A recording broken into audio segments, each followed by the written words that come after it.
Yo, yo! Alright! We are so back! Bago natin i-record to, umiinit na tayo sa diskusyon na papanis. Pinigilan ko lang para emosyon Anyway, magandang umaga, tanghali, gabi. Tanghali, hapon, gabi, madaling araw. Kailan man nila pinapanood to. At kung nasan ka man, tama si Papa Dens. At kung nasan ka man, tangina, kung pinapanood mo to at hindi ka pa nakasubscribe. Ayan. Naman. Siguraduhin mo naman na naka-like, share, and subscribe ka sa aming mga platform, sa YouTube, sa Spotify, sa Facebook, sa Apple Podcast. Lahat na gawin mo. Pati TikTok. Baka naman. Please naman mga katotpi, So, bago tayo magsimula, ay ikaw na hindi nakasubscribe, mag-subscribe ka na at magpapakilala ako sa'yo. Ako si Papa Denjo. Ako yung tita mo na tangina. Feeling ko magagalit ako for today's video dahil dito sa putang inang... Mas galit pa sa galit, ha? Oo, galit pa sa galit.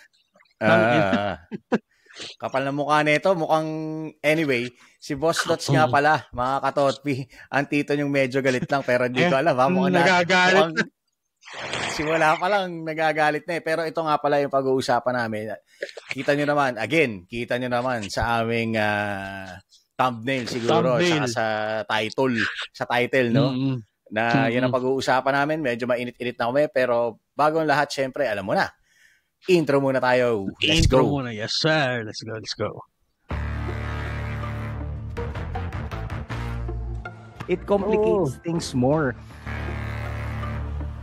Shots fired na naman ng mga tatamaan dyan. Depressed daw siya, Tapos pre, nagawa pang umiyak sa camera ang walang hiya. Masasabi ko dyan, paki kayong lahat. Let's get ready to rumble!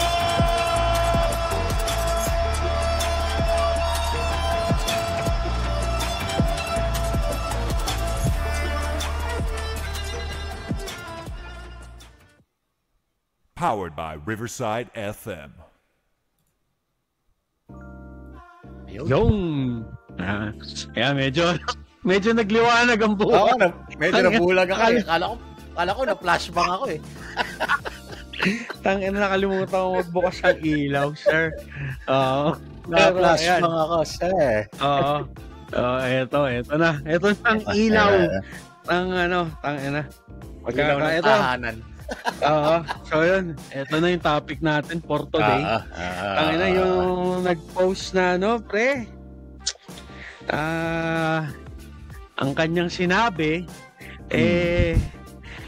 ito, i-verbatim ko na, Baka kasi may hindi pa nakakita ng post niya. I-verbatim ko na yung post nito ni Zach Alvis. Ang sabi niya, kasi ito, bago ko pala basahin yung post niya, para lang sa kaalaman ng mga katotpi natin. Kasi baka merong hindi wala sa Pinas dyan. Yung recent week or past past 2 weeks, parang nag-uulan, nagbababagyo. 2 weeks na. 2 weeks, no? Oo. Nagbababagyo dito sa atin, sa Pilipinas. So, before we start, I hope everyone's safe. Ngayon, medyo nagpakita si Haring Araw, pero makulimlim pa rin. Pero hindi naman masyadong... may mga alon-alon, pero hindi na ganun kalakas kagaya nung past 2 weeks. So, yun. Ngayon, kasi, nung nagbababagyo, etong si Zach Alvis, nag-post. Ang pinost niya ay, eto ang sabi niya, quote-unquote, "In moments like this, dun mo masasabi na worth it yung condo investments mo.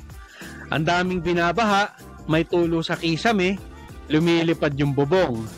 Pero, pag high quality condo, in most cases, sara mo lang bintana mo, okay ka na.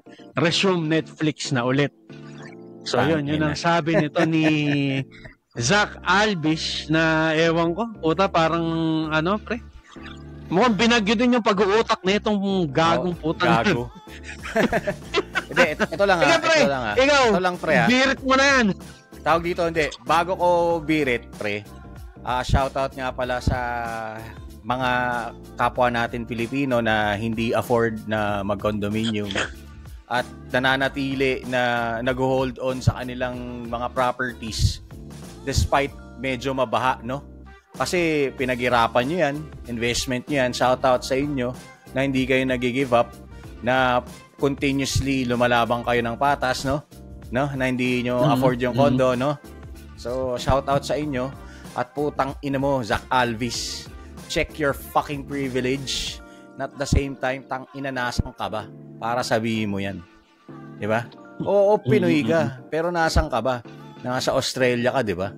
Oh, anong karapatan mo para magsabi yan? Tsaka, hindi lahat ng ina, pre, parang niyurakan niya yung lahat ng doon sa statement niya, pre, parang hindi niya iniisip yung yung mga mahihirap nating kababayan, pre, na hindi nila kasalanan na mahirap sila, na alam mo yun, kung may kasalanan man sila, sa kanila na lang yun, alam mo yun.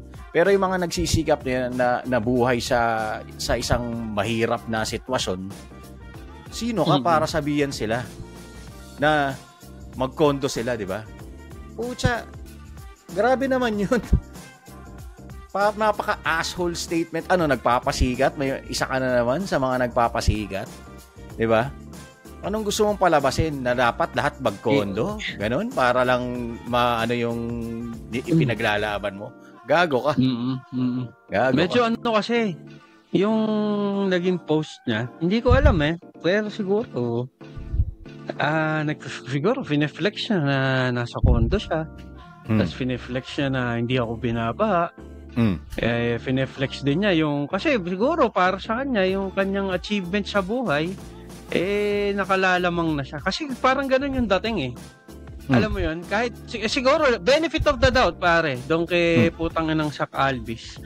Baka hindi niya intensyon na mangyurap, pero tangina, doon sa statement mo na yan, you're flexing na tangina ikaw okay ka. Kumbaga hindi ka naapektuhan. Kasi may mga kagaya niyan sa panahon ng sakuna. Putang ina, wag mo unahin yung pag-flex mo. Kung wala ka namang maitutulong sa kapwa mo, manahimik ka na lang muna. Oo. Diba? Hindi ka naman nakakatulong dun sa mga statements mo na walang katuturan. Siguro, hindi namin, pwede wala yan namin pakialam. Kung may kondo ka. Siguro yan, kung tanga na, kung sobrang yaman mo, bigyan mo na lang ng kondo yung mga walang kondo. Oo. Hindi nga, pre. Mayabang ka naman Oo. Puro yabang lang yan, pre, kasi nakarating nga ng ibang bansa, doon nagba-migrate. Kaya medyo may kayabangan ng utak niyan Alam mo ba, pre, dito sa QC, may mga area binabaha din talaga. Pero kahit saan naman, pre, oo. Isa doon, gusto ko lang i-emphasize na isa doon sa mga binabaha, pre, yung may mga mansion, pre. Diba? Ginigive up ba nila yung mansion nila? Hindi naman Ikaw ba, Zach Alvis, yung meron ka bang mansion na katulad ng mga mayayaman na, yung legit na mayaman, pre, malamang mas marami, may condo rin yung mga mayayaman na yun, pero hindi lang sila naka-invest sa condo. Oo. Hindi nila pineflex yan, pre, naka-condo ko, hindi ako binaba. Ganyan. Tapos, yun nga, naglalakihan ng property, pero binabaha pa rin, pre. Kasi, hindi naman dati lahat binabaha. Alam mo yun, it all boils down to, pre, nature yan, pre. Siyempre, hindi mo naman mapigilan, biglang malakas umulan. Kung, yun nga, yung nabanggit mo nga, nagkwekwentuhan tayo, pre. Paano pag lindol yan? Ano advantage mo ngayon? Diba? Tsaka ang doon, pre, doon kasi, let's say for example, may tropa ako, taga Caloocan. Bahain yung lugar nila, pre. Last year, nung bagyuhan portion, may nasirang pader ng creek sa kanila. I mean, normal na binabaha sa kanila, like, knee-high. Parang sintaas ng tuhod ko, ganyan. Pero nung last year nga, dahil may bumigay na pader ng creek, naging gatao yung baha. Yung kasalanan pa nila. Hindi naman nila kasalanan yun. Kumbaga, nangyari talaga na unfortunately, may nasirang gano'n, kaya sila binaha. So, yung mga gano'n na pre, is, yun nga, kagaya sabi mo, hindi naman hawak ng tao yun Kung kahit saan ka nakatira, hindi mo naman hawak yung Bagyo nga, pre. Putang ina, bagyo nga, binabaha, ang taas na nila Oo. Di ba? May condo rin naman doon, pre. Oo, tsaka ang kasi doon, pre, sabihin na natin na nakakondo ka, tangina. Ang tanong yung bang location ng condo. May mga condo rin kasi na yung lokasyon. Hindi ka man babahain, pero yung lalabasan mo, baha. Baha. Diba? Ganun din. May mga ganong situation din na hindi ka lang naperwisyo na pinasok yung bahay mo, yung condo mo, ng tubig. Pero it doesn't mean na hindi binabaha yung lugar. Parang ganon. May mga ganong situation. Tsaka, ayun nga, pero again, it all boils down na maging sensitibo ka dun sa mga binaha. Maging sensitibo ka dun sa mga tao na hihirapan tuwing may ganyang kalamidad or bagyuhan na puta hindi nila alam yung gagawin na magre-relocation site sila kasi nga, unfortunately, yung lugar na pinagtatayuan ng bahay nila talagang bahay. Binabaha. Wala tayong magagawa dun. Di ba? Pero para maging para kasi ang dating pre sa akin, wala na ba silang karapatang magkaroon ng sarili nilang property? Yung choice nila na hindi na ba sound investment yun na magkaroon ng sarili mong lupa? It just so happens na binaha, di ba? At saka may mga din pre, kumbaga mostly ng mga Filipinos na may sariling bahay at nandun sa lugar na binabaha, mostly doon mga inheritance yun, pwede pag-aari ng magulang nila, ng pamilya nila, na hindi lahat may kakayahan na yung lumipat ng kondo. Maybe they're still hanging on dun sa lugar na yun kasi yun lang yung meron sila. That's all they have, diba? They are holding on to their own property, to a home that they can call their own. Diba? Tsaka kasi pre, typical naman sa Pilipino yan, pre. Do, syempre, maganda pa rin yung may mga properties ka. Pero hindi lahat may kakayahan. Hindi lahat. Bumili. Diba? So, yung property na yun, na parang sa kanila, putang ina, libre ko nakakatira dito kasi sa amin to eh.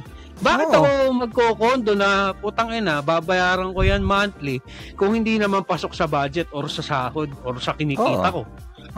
Diba? Mga ganun na parang tangina, parang ang nagiging parang naging siguro again benefit of the doubt, hindi niya siguro intention yun, pero sana nag-isip ka muna. 'Di ba? Tangina nag-post ka pa talaga ng bahaan portion pa. Ito pre. Kung hindi niya intention, this motherfucker actually doubled down. Ang sabi niya, this isn't a dig at kasi ito na-criticize na nga siya eh. This isn't a dig at people who can't afford or choose not to invest in condos. Okay. Sabi niya, it's simply a reminder to focus on what matters most to you. Condos aren't just about cash flow or equity appreciation. They also offer safety, peace of mind for many. Stay safe and be blessed, guys. Gago ka.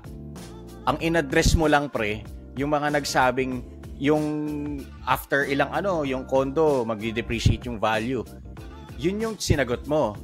Pero ang hindi mo sinagot, pre, yung mga walang kakayanan na mga mahihirap nating kababayan na hindi maka-afford or maka-invest sa condo. So, yung bang statement mo na it's simply a reminder to focus on what matters most to you.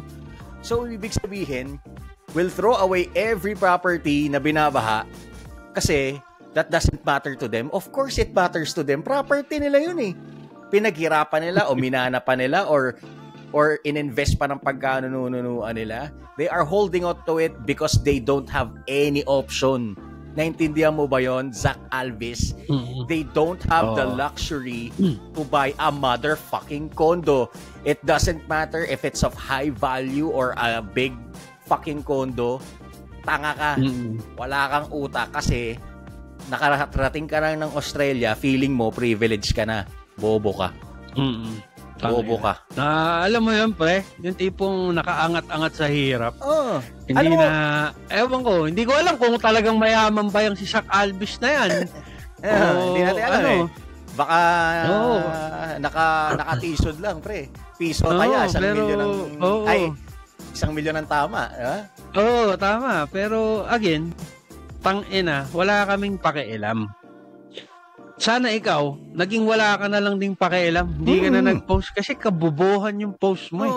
Alam mo ba, napapatunayan ko nga na not all people na marunong mag-English yung matalino. Kasi you can be like book smart, street smarts. Pero ikaw, marunong ka lang mag-English, pero bobo ka. Tangina mo. Tsaka, eto Shaq Alvis, if ever man, kung makakarating man sa'yo to, gago ka. Sana, sabi nga, high class, high quality yung condo. Pero sana, pag yung condo mo, I'm not wishing you bad, pero pag nagkaroon ng sakon na dyan sa condo mo, sana wag merong mag-post na, tangina, nag-condo-condo ka kasi. Sana, di ba? Sana hindi mo rin, kung sa'yo man mangyayari yung halimbawa, kasi alam mo yun, sabi nga nila pare, it's parang sa joke. Parang it's funny until it happens to you. Di ba? Yeah, so everything's funny until it happens to you. Yun yung quote na yun sa joke. Kumbaga parang inaano ko lang, hindi kasi nangyayari sa kanya kaya feeling niya, tama siya. Alam mo yun? Pero pag sa'yo nangyari yan, naway hindi mo maramdaman na pero I doubt dahil mayabang Sana hindi mo maranasang lumusong sa baha. Sana. Hindi mo maranasang Hindi naman siya lulusong sa baha, pre. Mukhang hindi naman binabaha sa Australia. Of course, it's Australia, mate. Ay, siguro. There's no flooding in Australia. Sana walang higanting buhaya na makakit dyan sa condo mo. At pasukin yung condo mo. Okay, mga spiders, pre, yung mga exotic animals. Spider. Protected pa naman ang mga lalo na mga exotic animals sa Australia at New Zealand. Tanga na mga katotpi, Huwag nating guys, ito, public service announcement lang namin dito ni Boss Lods. Tanga, wag nating gamitin yung mga sakuna para mag-trending tayo. Tangina. Napaka napaka-gagong gawin para lang magkaroon ka ng views yun nga, hindi porket nasa mabuti kang sitwasyon may karapatan ka na tirahin yung mga parang yung unprivileged na situation or ano ba yun, how do you say it, parang kumbaga, hindi magandang kalagayan kasi kahit sabihin na natin na sinabi nga niya na yun nga, ang ni-specify naman niya yung mga nakakondo. Pero again, doon sa post mo, tinitira mo doon yung mga walang kondo. Tangina, sasabihin mo pa na... hindi, kahit na, friend, hindi naman tayo, English teacher, pero hindi naman tayo English, tawag dito, mga, English professor or English geniuses. Pero, we know enough na yung tumbok mo, nagkataon lang na binash ka. Di ba? Tapos, nag-clarify ka dun sa post mo, tanga pa din. Nag-double down ka pa, bobo ka. I-clarify, dinepensa mo pa yung sarili mo, pero yung ibang bati ko sa'yo, yung ibang bato sa'yo, hindi mo sinagot. Wala, kasi hindi niya masasagot yun, Kaya nga, hindi niya masasagot in all honesty. Kasi wala, sobrang ganda ng kondo at sobrang yaman mo, ba't hindi mo bilan ng kondo yung mga nababaha? Diba? It's all, all talk lang ngayon, pre. All talk lang ngayon. Total, sabi mo, dapat pinapriority yung safety. Diba? Priority mo yung safety ng iba. Total, yung palang, you're all in for safety Kaya again, putang ina ka, hindi porke nakakonto ka, palagi kang safe. Tandaan mo yan. I'm not hindi ko naman binabash yung mga nakakondo. May mga tropa tayong nakakondo. Pero hindi sila nagpo-post ng ganyan. Pero hindi sila saka pre, may mga kababayan nating nakakondo nasa bansa natin. Hindi nagtatapang-tapangan sa ibang bansa, pre. Kasi ano mo yun, ang dali magtapang-tapangan pag malayo ka sa bansa mo di ba? Totoo. Sabi nga, madaling maging keyboard warrior. Pero mahirap maging totoong warrior. Diba? Ikaw, bulbul warrior ka. Sabi ko sa'yo. Napakayabang mong hayop ka. Yun lang yung namin, guys. Kasi nga, medyo parang yun nga, napaka-insensitive talaga nito ni putang ina to. na bakit po kailangan gawin yun? Wala namang, kumbaga, tangina, o sabihin natin, you're successful in your own way. Tingin mo ba may mga sariling bahay, hindi successful yung mga yun? Diba? Sabi nga natin palagi, yung success ng isang tao yan. Oo. Iba-iba yung klase ng success natin. Yes. Oo. Yung mga sumakses. Sabi nga, oo, di ba may kasabihan nga, pre? Parang ano yun? Envy, parang yung ano ba tong nakalimutan ko yung hanapin natin envy is parang envy is parang ninanakaw pagka envy na sinasabi mo envy is the thief of joy. Yes, yun. Envy is the thief of joy. Nasabi mo na yun pre before. Oo, yun nga na parang tangina. Yun yung inaano natin dito na tangina. Parang kaya ko naman nasabi yung pre kasi nga kung ikukumpara mo palagi yung sarili mo hindi ka magiging masaya, hindi ka magiging successful. Diba? Oo. Kumbaga have your own success, small wins. It's still considered as a success, ika nga, di ba? Oo. Tsaka kaya ako nasasabi yan, pre, kasi etong pangalan na itong putang inan to. Zach Albis. Parang ano siya, pre, alam mo yun, kaya ako nasabi yung envy is the thief of joy sa kanya. Kasi alam mo yun, pre, para ipagyabang mo kung anong meron ka. Diba?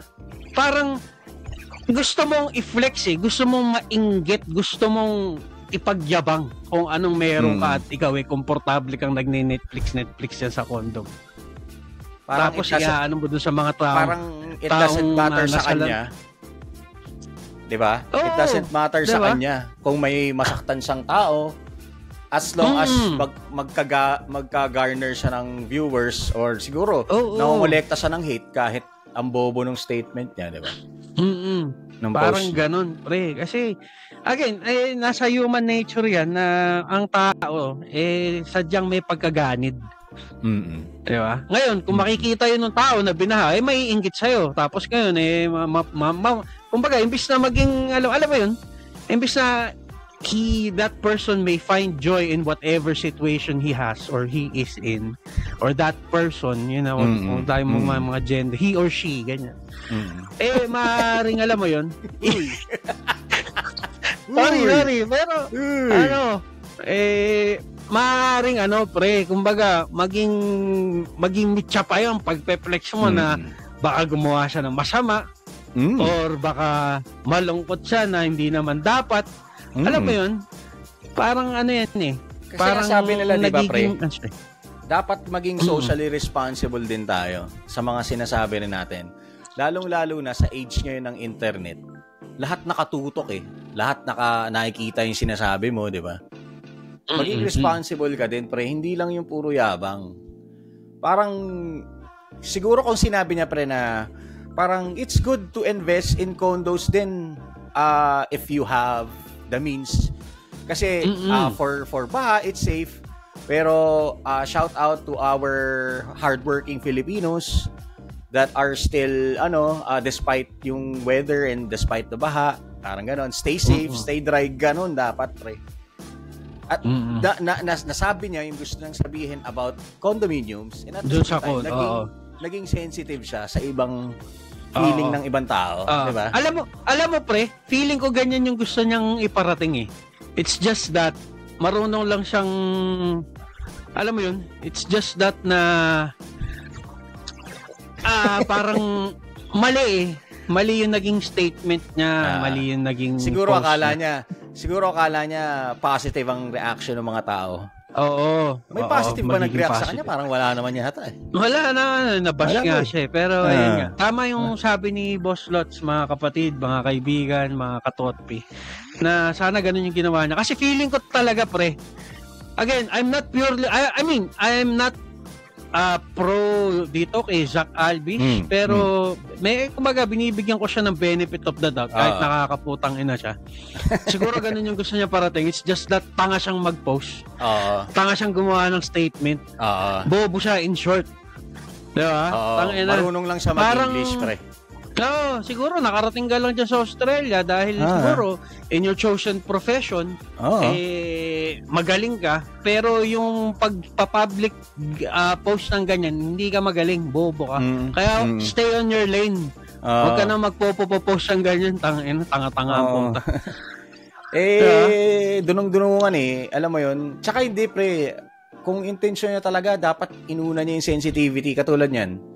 Yung parang ako hate na hate ko yung sana umulan kasi sana bumagyo para walang pasok. Para walang pasok or sana bumagyo kasi mainit. 'Di ba?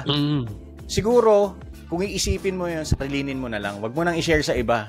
Kasi hindi lahat ma-appreciate yung sinasabi mo Kasi may mga taong nasasalanta ng bagyo, nalalandslide, namamatay dahil dun sa mga ganong klaseng senaryo.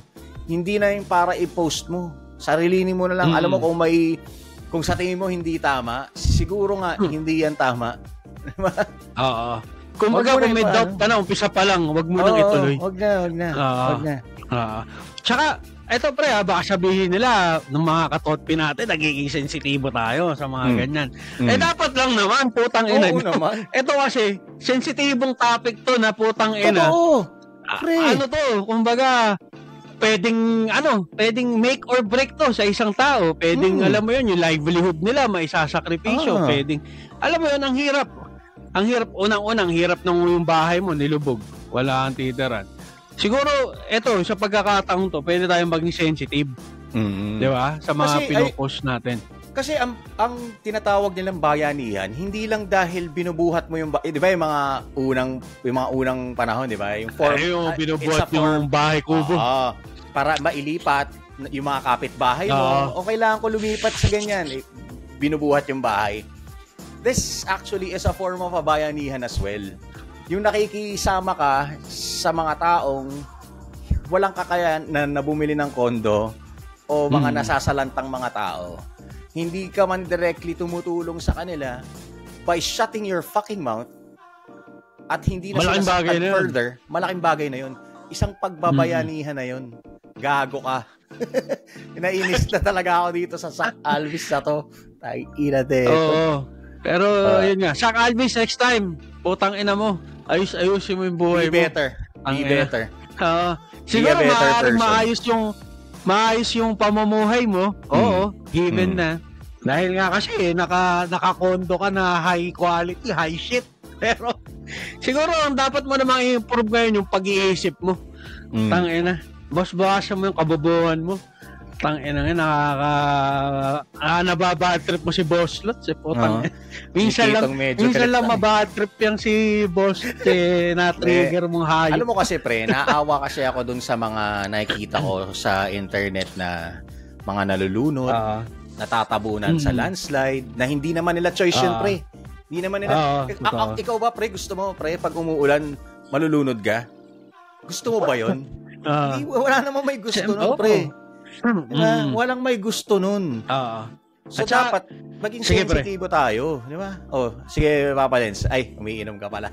Eto pre, kasi alam mo pre, hindi mawawala ng hindi mawawala ng piloso potasyo diyan sa mga maaaring makinig. Sabihin sa'yo, ganyan ka pala ba't di mo patirain sa bahay nyo? Ganyan. Mga katotpi, hindi naman nag-post si Boss Lots. Ay, ako safe ako dito. Hindi. Dry ako dito. Kumbaga, we are concerned, pero not to the point na tangina, kaya namin silang i-accommodate. Di ba? Kasi again, we are living on our by understanding their side is a form of na rin pre, di ba? Is a form of yun nga, yung sasabi ko, parang bayanihan na din yun na maramdaman mo kung anong nararamdaman by being sensitive, wag ka na mag-post. Kasi bago na modern na ngayon di ba? Internet na. Parang it's a form of shutting up. Wag ka na lang sabi nga ng nanay mo. Wala sasabihin maganda. Ayan. Ayun na. Natumbok na nga ni Papa Dens. Lahat ng nanay, lahat ng kung ulila ka man, yung lolo mo, lola mo, tita mo, tito mo, malamang at one point sinabi nila sa'yo yan. Kaya kung may magtatanong sa atin, Papa Dens, na bakit hindi mo patirahin yung ano, ibabalik ko nga sa'yo ang sinabi ng tito mo, lola mo, nanay mo, tita mo, magulang mo, tangina. Di ba? Kung wala kang sasabihin maganda, keep it to yourself na lang. Manahimik ka, tangina mo. Manahimik ka na lang, tangina. Pero kami, sasabihin namin kung ano yung tama, tangina. Di ba? Kino-call out lang naman natin tong si kasi medyo yun nga hindi tumputang at least para sa atin pre kasi baka meron diyan na sumasang-ayon sa kanya pero at least para sa amin hindi tama yung ginawa niyang ganun na magpo-post ka pa ng ganyan na wala namang tangina alam mo yun wala akong kwenta tangina na men nasalba ba yung mga hindi nakakundi naman wala di ba? Wala namang maganda. nangyari. Tangina. Marami lang na-bad trip sa yung putang ina ka. Hayop. Anyway, bago pa mapuno ng hatred ang aming mga puso, magbibitinin muna namin kayo, mga katotpi, at sana naman lang mga katotpi or mga wala namang umagri sa mga sinabi niya. Sana naman maging sensitibo tayo, hindi lahat ng bagay na naiisip mo, ipopost mo. Diba? Dahil hindi mo alam kung sinong nakakabasa niyan. Mamaya, katulad yan, may mga bata rin na, alam mo yun, anyway, that's a story for another day.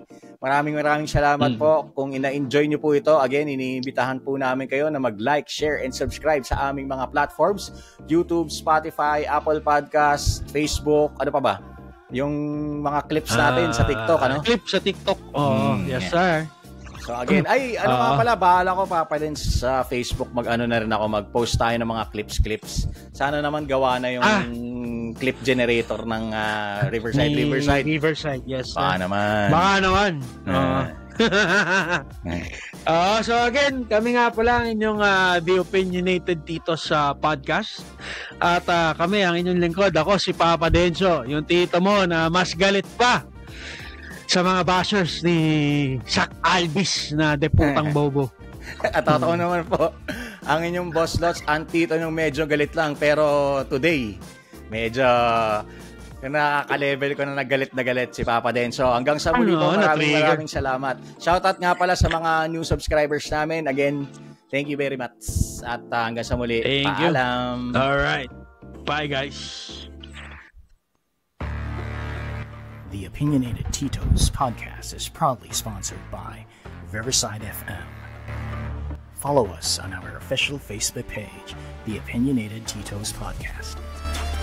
And don't forget to subscribe to our YouTube channel and Spotify. Thank you for tuning in, and we'll catch you next time.